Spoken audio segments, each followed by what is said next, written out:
Hello guys, আসলে আমরা ঘুরতে আসছি। তো আমার আপু তো অনেক সুন্দর করে সাজছে, মাশাল্লাহ অনেক সুন্দর লাগতেছে। আর এটা আমার কি ভাবি ভাবি।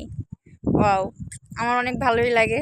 ও না জানু আমি। পাইছি, আমার অনেক হ্যালো গাইস, ও না আমি। আবার মিস্টেক করেন না কেউ। নো, সবাই জানে ও আমার জানু প্লাস আপু, আর তুমি আমার ভাবি। তো ভাবি, তোমার ঘুরতে আসে কেমন লাগতেছে? অনেক অনেক অনেক ভালো লাগতেছে।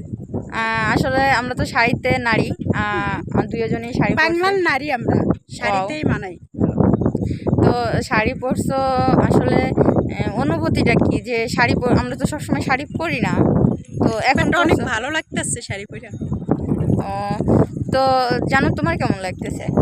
আমার অনেক ভালো লাগছে, তবে জানো একটা জিনিস না খুব মিস করতেছি, সেটা হচ্ছে এই যে শাড়ি পরেছি, আমরা জানি যে শাড়িতে নারী। তো যদি এখন মানে হাজবেন্ড পাশে থাকতো তো সব থেকে বেশি ভালো হতো বলে মনে করতেছি, বা সেইটা খুব মিস করতেছি। আসলে শাড়ি পরলে হাজবেন্ড পাশে থাকলে কেমন লাগে, অনুভূতিটা কি আমি জানি না, বাট অনেক মিস করতেছি, সেটাই শেয়ার করলাম আর কি। যা বলো একটু ভাইবে বলো আর কি। যাই হোক, কি বলতেছো? আসলে সবসময় মজা, আসলে মজা করতেছে।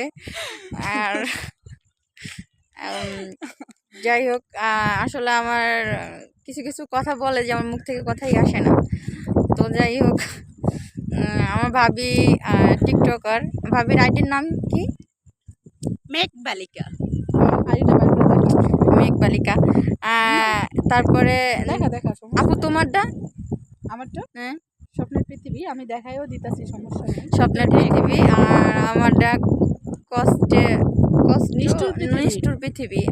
মানে আমার নন্দের আইডি, আমার নন্দে কষ্টের জানে জীবন না। ছিল না আমার। না না, নিষ্ঠুর পৃথিবী। কষ্টের জীবন থাকার পরে নিষ্ঠুর কষ্টের পৃথিবী। জীবন আমার কবে লাগাইছো? Yes, ইয়া ছিল, তারপরে নীলাকাশ ছিল। নীলাকশ, তারপরে কষ্টের পৃথিবী, ওটা তো আমার গেছে, ওটা জানি তো না। বেশি দিন। এই যে সর দেখাই, দেখ, ভালো করে দেখা তো, জানুর প্রেমে যদি কেউ পড়ে। ইয়াল্লা, ওর সাথে প্রেম করার কথা বলে, ওর সাথে ওকে নাম্বার দিবে, ও সবার সাথে প্রেম করে কথা নাম্বার বলবে। কারো চাই না ভাই, মাপ চাই, বাট আমার আইডিটা সবাই দেখা।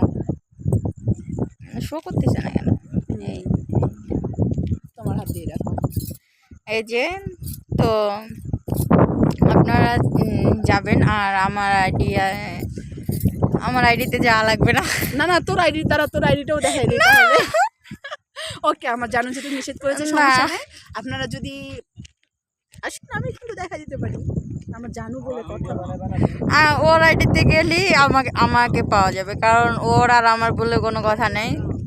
যেটা আসলে হয় না, যে এটা আমার, সেটা অন্য কেউ নাই বা কিছু আদার্স লোক, কোনো সমস্যা ওরকমের নেই, না। আপনাদেরকে আমি দেখাই দিতেছি, তো কোনো প্রবলেম নেই।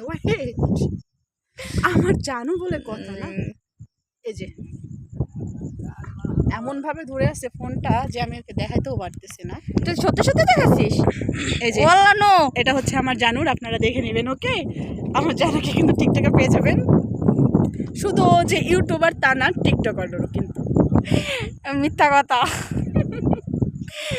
মিথ্যা কথা, আমারটা লাগাইছে ভাই। তাই না? ইয়েস। আচ্ছা, তাহলে এই ব্যাপার জানু। ওকে, আমি যে দিয়েছি প্রমাণ, আপনারাই কিন্তু পেয়ে যাবেন। মিথ্যা কথা। আর যাই হোক, আমার অনেক ভালো লাগলো, বাইরে বেরোইছি, তার জন্য আমরা 3জন আসছি। আমার নাজমিন সুলতান আপু, উনিও অসুস্থ, ওনার জন্য সবাই দোয়া করবেন। আসলে এই জন্য উনি আমাদের সাথে আসতে পারেন না। এই 2জন লোক থাকে না, তারপর ওই একটা লোক আমার সাথে কন্টিনিউ থাকে, কন্টিনিউ ভিডিও দেয়, আপনারা দেখতেই পান। আসলে ও এখন অসুস্থ। তো এই ম্যাডাম তো যখন মন ভালো থাকে তখনই জাস্ট আসে বা কি। আর উনি তো মন ভালো থাকুক খারাপ থাকুক সবসময় সর্বদা আমার পাশে থাকার চেষ্টা করে, আর বিনোদনও দেয়। তো ওনার জন্য দোয়া করবেন, উনি একটু অসুস্থ, ইনশাল্লাহ জানি সুস্থ হয়ে আবার তাড়াতাড়ি আপনাদের মাঝে ভিডিও দিতে পারে। তো যাই হোক, আমার অনেক খারাপ লাগতেছে। আসলে উনি অসুস্থ, আমার গান বলতে চাচ্ছিলাম, তো তাও আমার মুখ থেকে আসতেছিল না, যেহেতু আমাকে যে প্রতিনিয়ত ভালোবাসে বা আমার ভালোবাসার একটা লোক, সে যদি অসুস্থ থাকে তাহলে তো আসলে ঘুরতে আসলেও মন ভালো লাগে না। তো সব মিলায়ে ওনার জন্য দোয়া করবেন। আর অবশ্যই লাইক কমেন্ট শেয়ার করবেন, সাবস্ক্রাইব করবেন, বেল আইকনটা বাজিয়ে দিবেন, আমার সঙ্গেই থাকবেন। আজ এই পর্যন্তই।